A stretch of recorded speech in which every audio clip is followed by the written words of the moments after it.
Okay, hopefully everyone can see my face there now. So firstly, good afternoon. You're now in the fortunate position where you can just sit back with a cup of tea and listen to me talk about the Building Safety Bill for the next probably half an hour, 3/4 of an hour. And if you have any energy left at the end, we can have a few Q&As in the usual way in the questions and answers, or even just the chat. We'll pick them up one way or another at the end. And I'm sure nobody needs to have that explained to them after the last 2-3 years of us all sitting on these webinars. So first and foremost, my name is Rob Charlton. I'm Chief Exec of Space Group. I'll give you a little bit more context about that in a moment, but one of the things that I am particularly passionate about is the Building Safety Act. And it's something that I've spent the last few years following, trying to understand, and that's what this session today is about, to give an update beyond where we've been over the last few years, because there has been a change since the bill became an act. I'm an architect by profession, so I've been putting buildings together for the last 20-30 years. So very much comes from a practical perspective, my sort of thoughts and views on this kind of thing. But as I said earlier, I'll just give a little bit of context of who we are and how everything fits together. And obviously, we're sitting listening to a Twinview webinar today, but within Space Group, which I'm Chief Exec of, there are 4 elements, and all connected, all have developed over a number of years, all with the same ethos of making buildings better, on the basis that how we put them together isn't fantastic, and how they operate isn't fantastic. But what I would say, over those last 20-30 years that I've been working in the industry, I've seen huge changes and huge improvements. So our story goes back 65 years. At the top there, you'll see there's an architectural practice Space, still going strong across the UK, and that's where it all began for us. And then about 20-25 years ago, we really committed to digital, and that's when we started on our journey of digitising all parts of the business.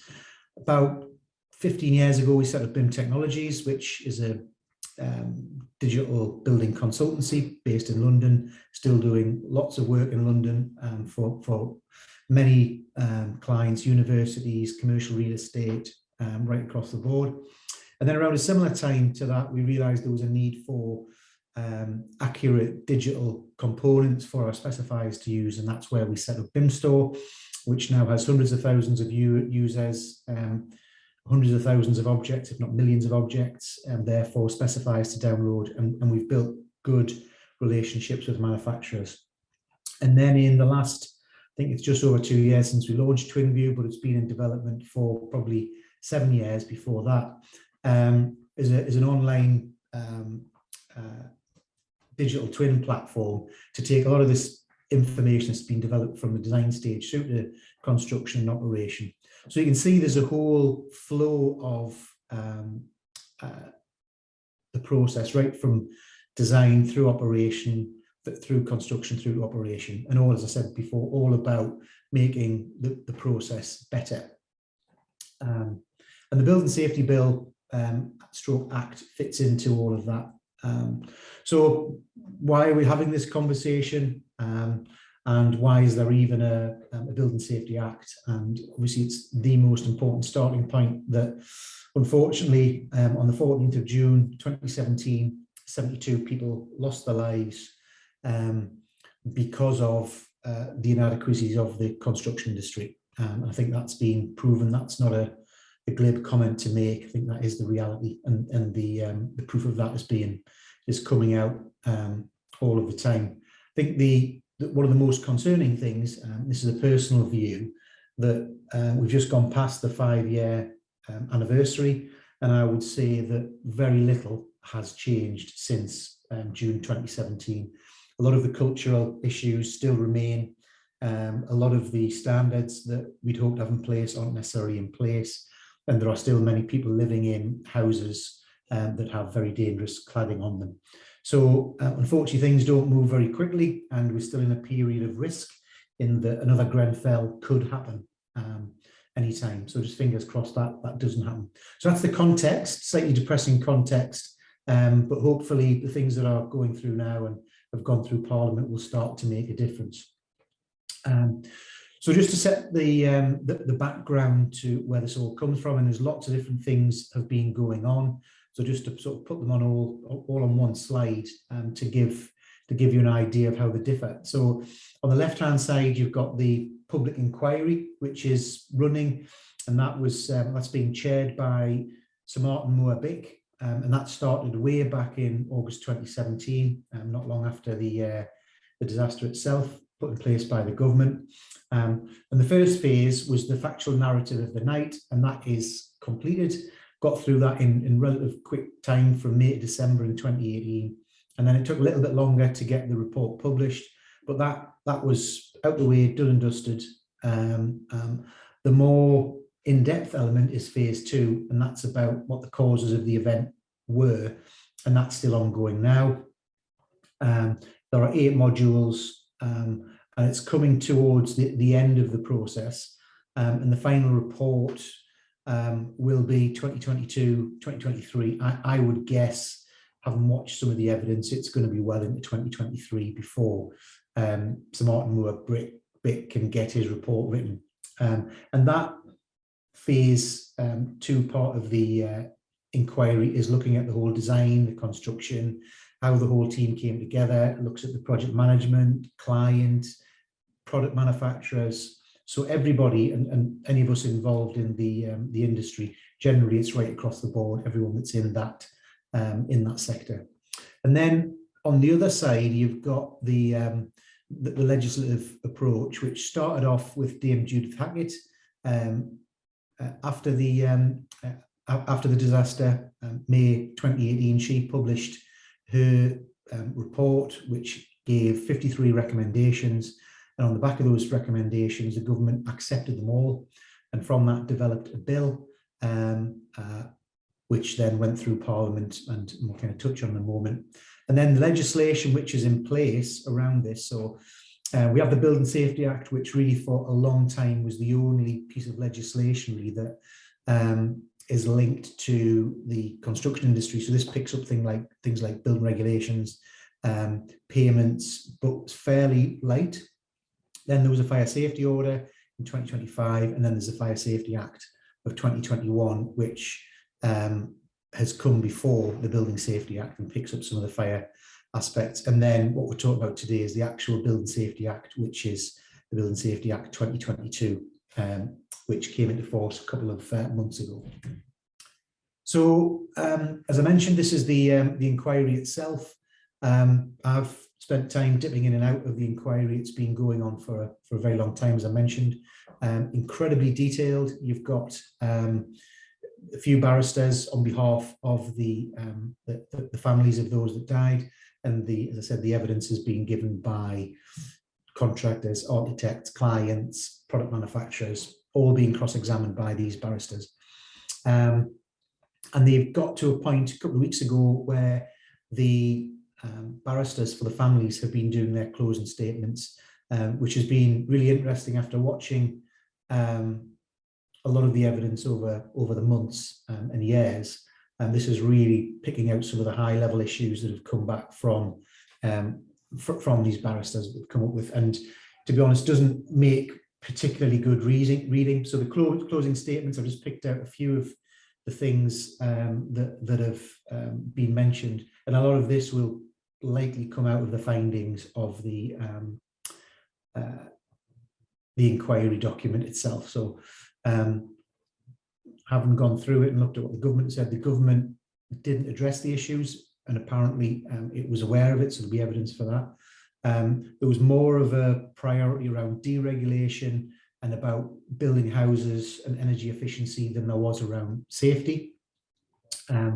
Government underappreciated the risks that these high-rise buildings had. An important one was around the regulations themselves, and Class O sat in building regulations for a long time, even after the disaster, 2 years after the disaster, before it was removed from the building regulations themselves, even though there were clear warnings back in 1991 that Class O wasn't fit for purpose, and most other European countries didn't have something as Class O as a standard.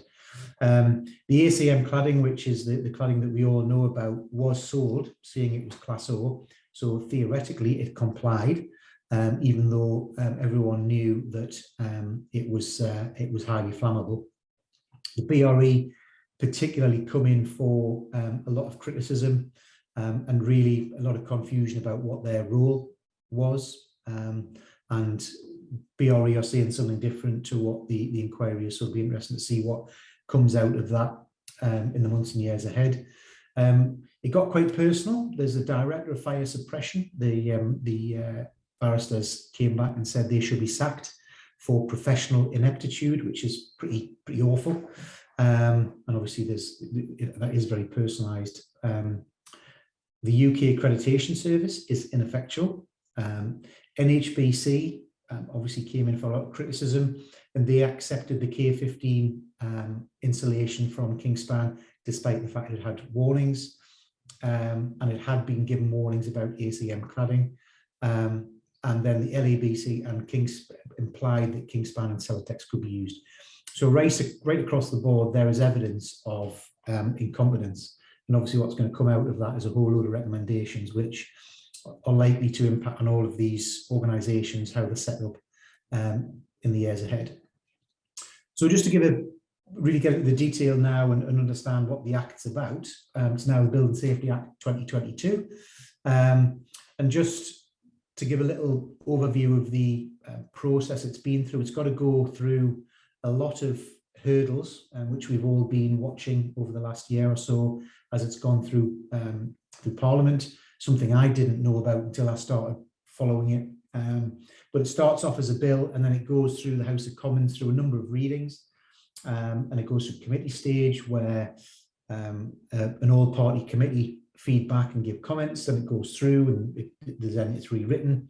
And then once it's been through that quite laborious task, it then goes into the House of Lords, and again goes through the same process, readings, committees, feedback, and it was kind of chugging its way through. And then there's no doubt that Michael Gove came in and Robert Jenrick was, in fact, he moved sideways, stroke sacked, because things were moving slowly, and Michael Gove came in, and once Michael Gove came in, things started to change, and Michael Gove, whatever your thoughts are about Michael Gove politically, he gets things done.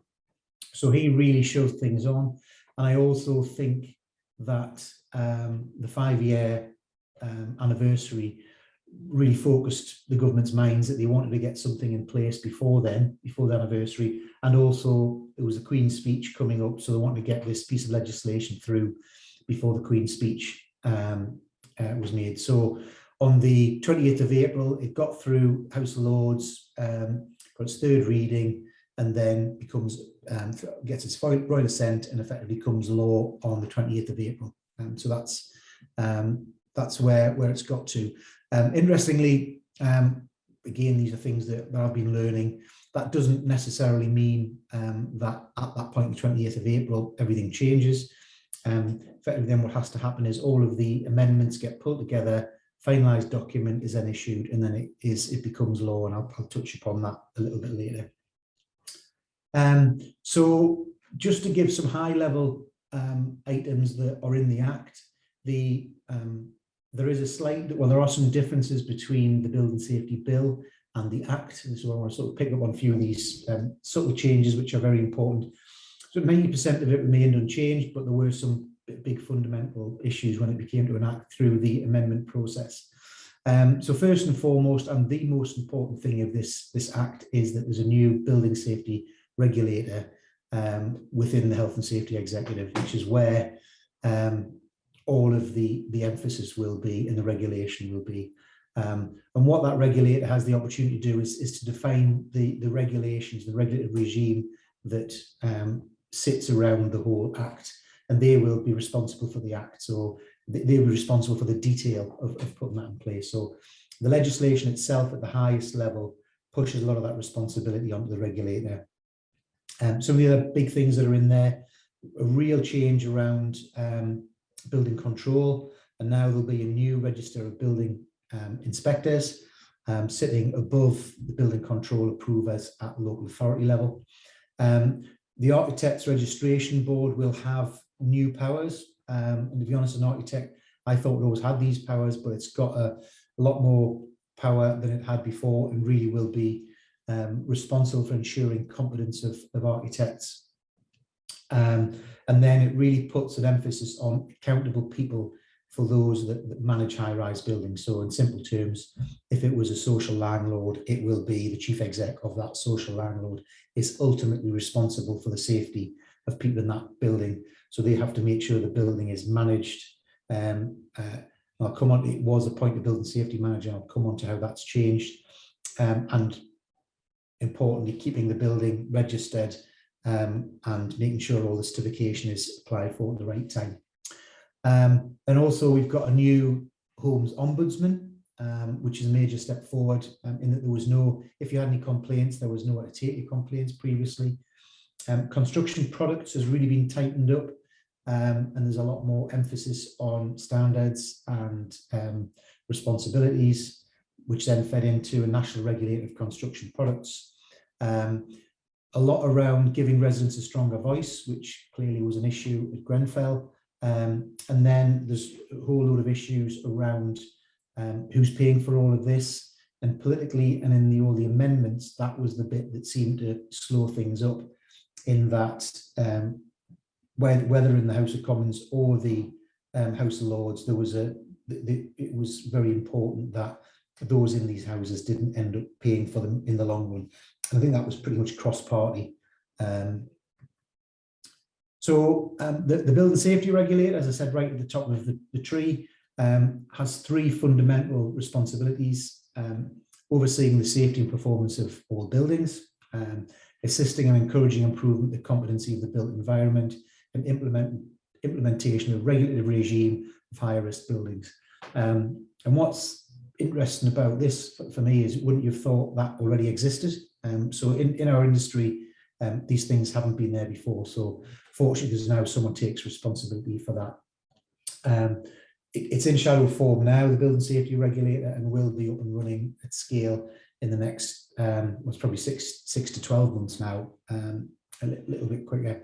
And then there's three committees sitting within there. So there's a residents panel, so they get the word. Then there'll be a competency committee, and that's been established. And then there's a building advisory committee. Some of these established, some of them yet to be established. And then the regulator has an overview of all the standards, which having seen the building regulations and how much they are out of date, that need to be picked up. Generally improving standards, and then feeding back to government about building regulations. And then the definition of what a high risk building is, because at the moment these regulations, the Building Safety Act, are in the main focused at what is defined as a high risk building. And that is defined as the building 18 metres in height, and then very sort of where you measure 18 metres from ground to first floor, but occupied, not including plant rooms and other things like that sit on the roof, or at least 7 stories. And then 2 or more residential units or dwellings, care homes and hospitals are not included. So that's the definition. In the years ahead, I'm sure there'll be more and more buildings will come into that definition or be included, but at the moment, that's what's included in the Act. As I mentioned, accountable person, all very important. This person will have to register the building with the Building Safety Regulator. When the building's occupied, they'll have to apply for the building insurance certificate, and ultimately they are responsible. They are the end of the line for all statutory obligations placed upon them. And I think in Grenfell, that was where a lot of the issues lay, that there was nobody taking overall responsibility for the safety of those in the buildings. The big thing, as I mentioned earlier, was that there have been some changes, and there was in the bill, there was a role called Building Safety Manager. That role has been removed, and the reasons for it being removed were around cost, because if there was a building safety manager, someone's going to have to pay for it, and ultimately it would be the residents. If you're a tenant from a landlord's point of view, it would be put onto the service charge, and it would ultimately be the residents that would end up paying for it. However, the role that the building safety manager was carrying out still exists, and ultimately the accountable person is responsible for all of those things, as you can see. So complying with statutory duties, managing the building in accordance with the safety case report, etc., etc. So whilst the role has gone, the requirements of it still remain there and be picked up in the building safety case report, which leads us nicely into this slide where really in the safety case report is pulling together all of the relevant information, everything from drawings, escape strategies, resident engagement strategies, which are relatively new. This is putting all the information together in one place, which seems obvious, but hasn't been there in the past in a lot of these buildings. And then getting into some of the details, that's the high level, just some of the specifics which may be of interest of those working at the core face of the industry. So gateways will have a huge impact on how we manage projects, because there's very much stop-go gateways. So planning gateway 1 came into place back in summer of 2021, and that, to be honest, is happened quite seamlessly. It's now picked up in the planning process. It hasn't gone through the building safety regulator, and our space architects team have been working that for the last 12 months, and most competent designers would already consider all the aspects of fire that are in there. So I don't think that's had a great deal of impact. However, when we get to Gateway 2, this is stopping the idea of starting on site without building approval in place. So this is a hard stop, and before you can move forward, you have to have agreement from the building safety regulator that your building is safe and can be constructed. And one of the challenges there is that that's going to put huge pressure on the regulator to approve all of these packages of drawings and information that's going to come in front of them, in that there's already a resource challenge in the industry. There are very few of these people sitting in the regulator. So there's, and a lot of that role is around experience. And then between gateways 2 and 3, the key thing there is about keeping hold of information, recording everything, and creating this golden thread of information which is required. So the days of information going missing will disappear, because there's a legal responsibility now on making sure that you keep your records during construction up to date. And then Gateway 3, again, is a hard stop, that you can't allow people to occupy the building until the building safety regulator has given you a piece of paper that it's safe for someone to move into. So an area that, just picking up some of the particular areas, the building control profession came in for a big review, and there's some big changes in the Act, and very much around improving skills and competence across that sector. There will be a register of building inspectors, and then those that are identified as approved inspectors will need to have building control approval. And the registered building inspector is a new role which will sit within the building safety regulator, and they will sit across all of the building control providers in the UK. And you can see there, the building safety regulator will be the building control body for higher risk buildings. And then the note I've made at the bottom there is that building regulations already are going through some significant changes, probably more in relation to energy, but there's a lot of change required in bigger building regulations, and they'll be going through a whole review in the years ahead. I touched upon the golden thread of information. And obviously this is a Twinview presentation. So obviously we're bound to say a very good response to that is Twinview. It's a place to gather all of the information into a single environment, cloud-based, so everyone can access it. And that's what this requirement is about making sure that everybody who needs access to information can get a hold of it easily. And we all know the challenges of O&M information that goes out of date. So now it's putting a requirement on high-risk buildings to have that information at hand. And obviously, I say Twinview provides that in a mobile platform. So now we're starting to get on to the money side of things. There's an industry levy, so that every developer who is providing these high-rise buildings will be subject to a levy if they want to get building regs approval. And again, this is another Michael Gove initiative when he was in government, that he had some very tough words with the developers and said they would have to put a chunk of cash in for past issues, but then also on top of that, any new project will have a levy against it as well. So developers will have to pay that. So all of this needs paying for. So then that was them in construction, but obviously there's also when they're being occupied. So there will be now a register of high-rise residential buildings, and ultimately as I mentioned earlier, the responsibility all sits on the accountable person, and they have to manage the building and be able to demonstrate that it's managed safely, and everyone in that building understands how the building is managed over a period of time. And then importantly, there is as much as a fire certificate, there's now a building assessment certificate for any occupied building. So whether it be a social landlord or a private landlord, all of these aspects will have to be put in place. I've touched upon residents' voice, an area that was highly criticised in the as the inquiry's gone through.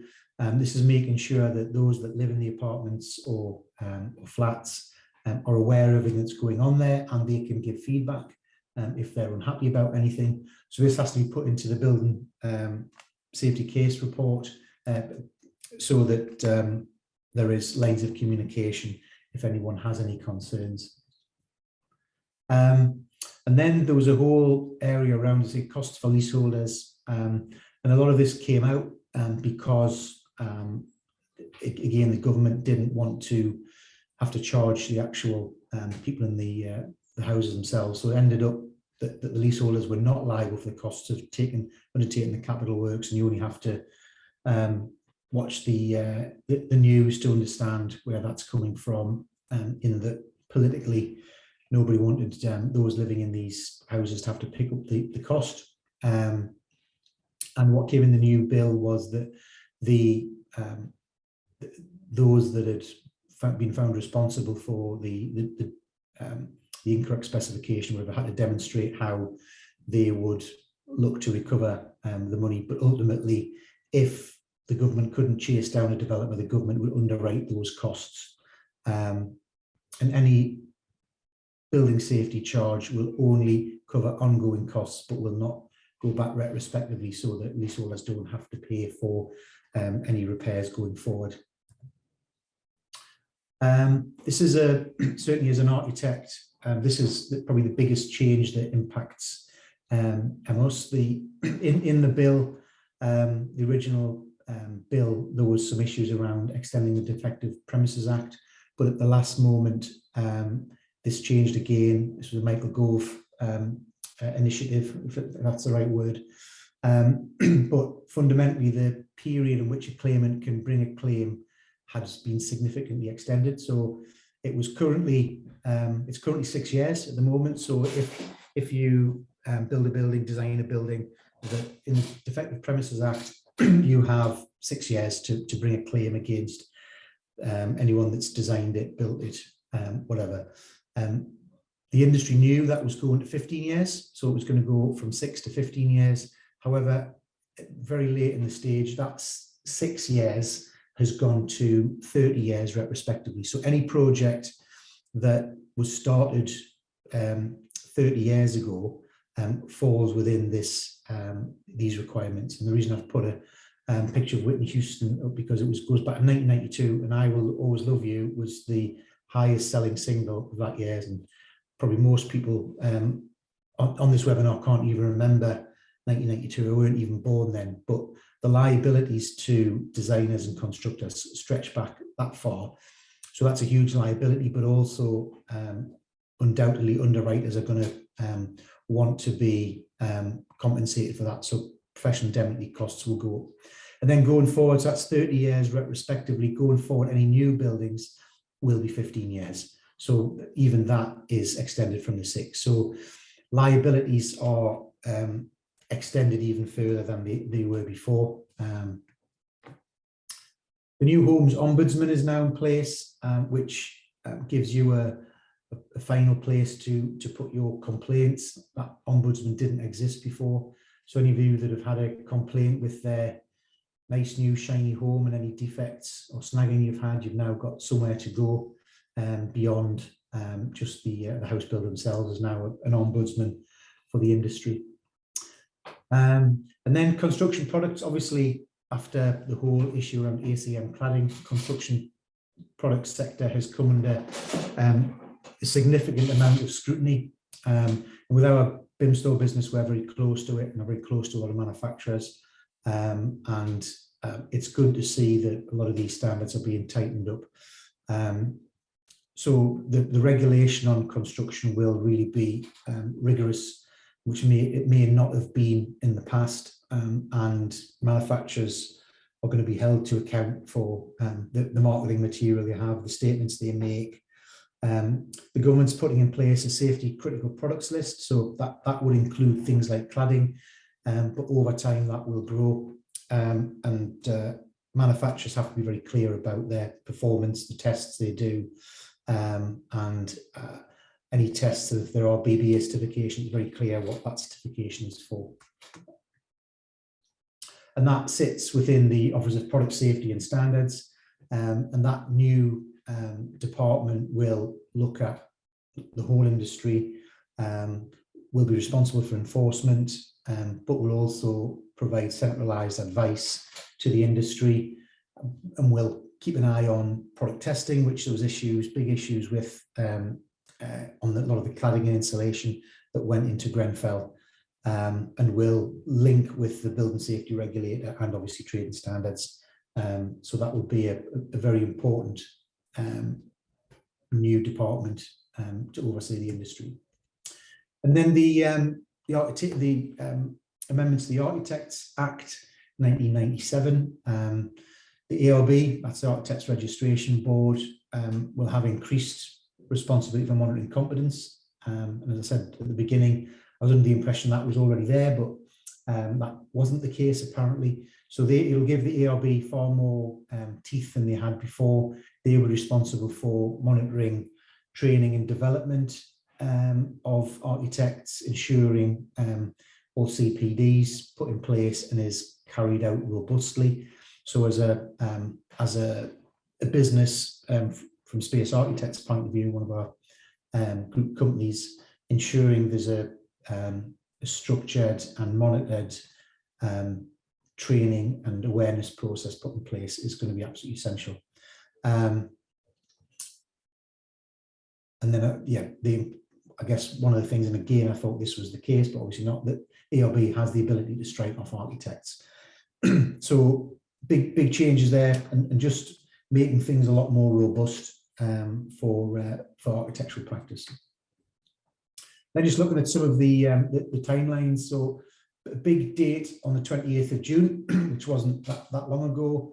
And this is effectively, as I mentioned earlier, that the bill went through Parliament, became an act, but it doesn't become enforced as law until all of the, again, in a simple architect's world, until all the paperwork's in place. So as of the 28th of June, some of this did become law, and the key things that did become law on the 28th of June, that the liability is extended from 6 years to 30 years, but respectively 15, as I mentioned before. So that's now law.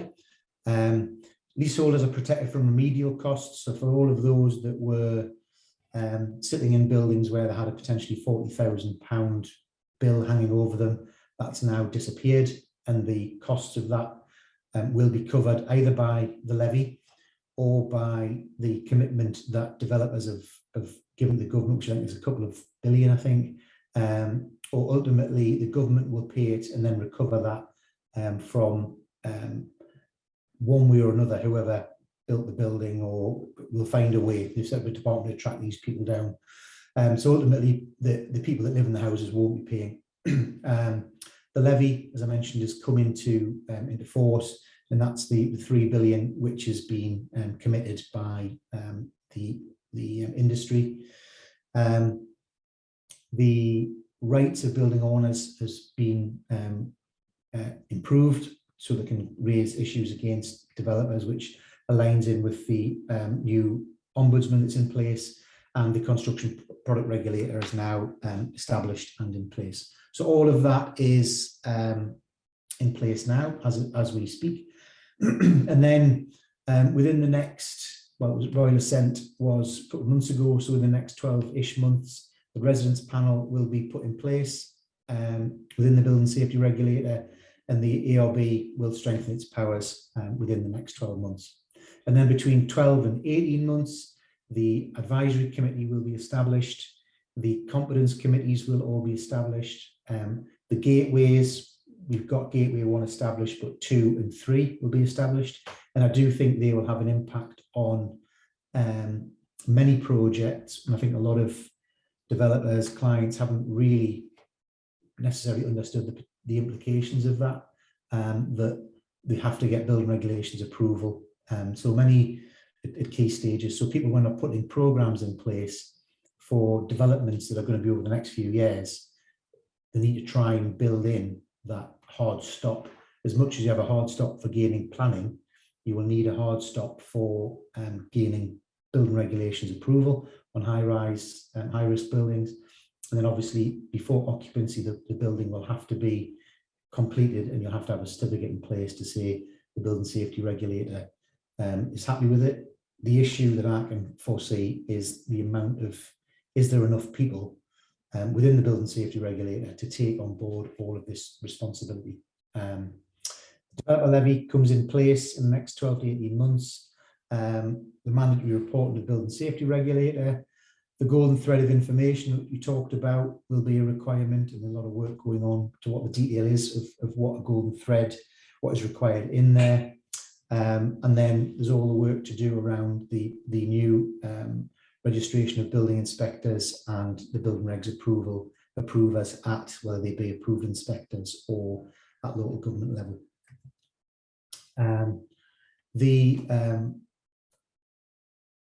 The registration of buildings is required. The duty holders will have their clear accountability. New duties on the residents will land. Ongoing measures to protect the leaseholders, and then the construction product safety list will be developed over time. So a lot going on. A lot of change to the industry, not before time. It's been a significant process to get through. We'll see the inquiry complete, but over the next few months, probably the next year, we'll start to see some of this coming into play and see the impacts on live projects. So I hope you found that useful. And if you have any questions, if you want to drop them into the Q&A or the chat, I'll be certainly happy to pick them up and have a discussion.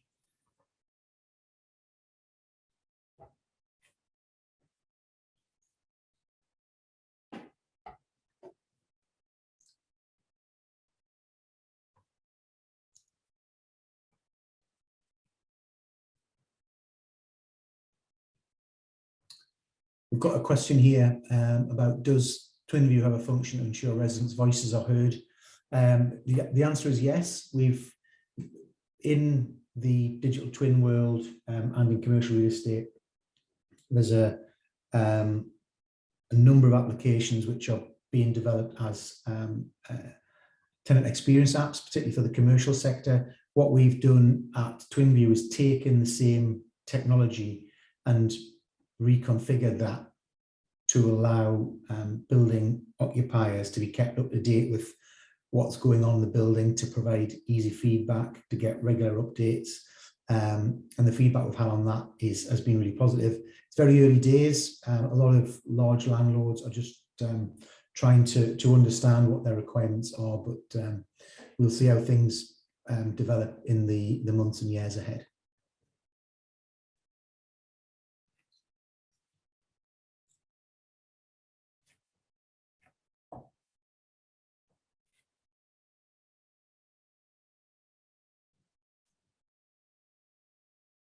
So there's another question here about where is the best place for information with regards to next step of the Building Safety Act.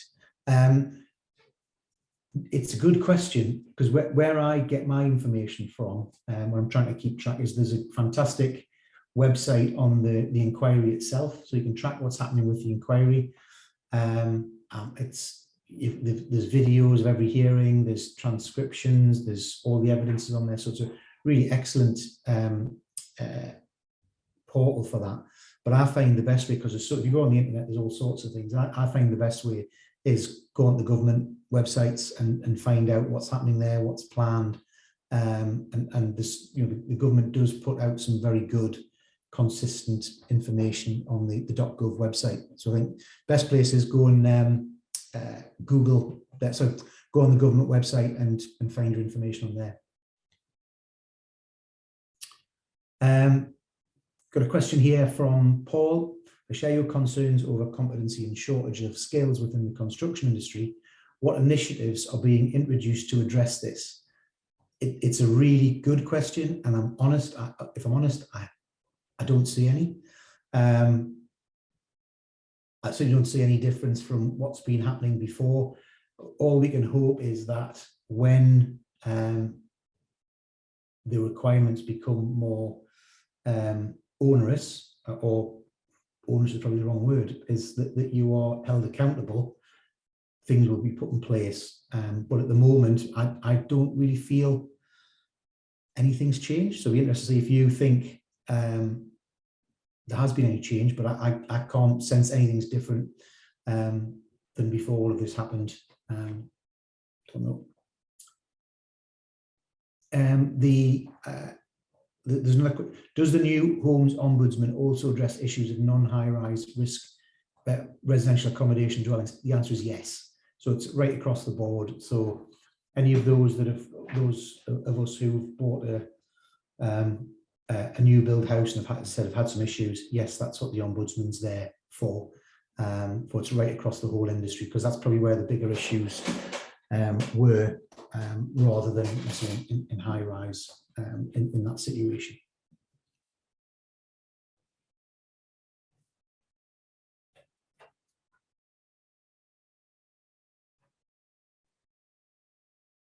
So some good questions there.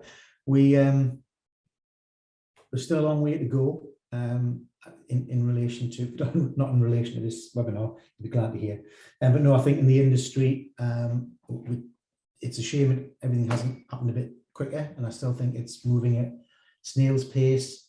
The political issues around the government don't help.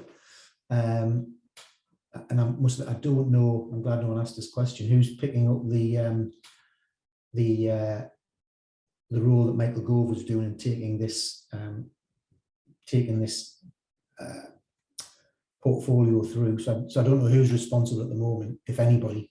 Hopefully over the next, over the summer we might find out, but it doesn't seem like there's anybody driving it, and even if there is, they've got to get up to speed. So the sooner some of these things get into place, for me, the better, because as I said right at the beginning, I haven't seen any change. Slightly controversial, but I don't see any difference in behaviours over the last 5 years. All the things that were happening 5 years ago are still happening today. Okay, and on that cheery note, thank you for listening on a sort of mid-afternoon. You can finish your cups of tea off and hopefully head home. So thank you for listening. And if you have got any questions or comments or thoughts, drop me an email. As I said at the beginning, it's an area I'm particularly passionate about, so I'm more than happy to continue the discussion. Thanks very much, everyone.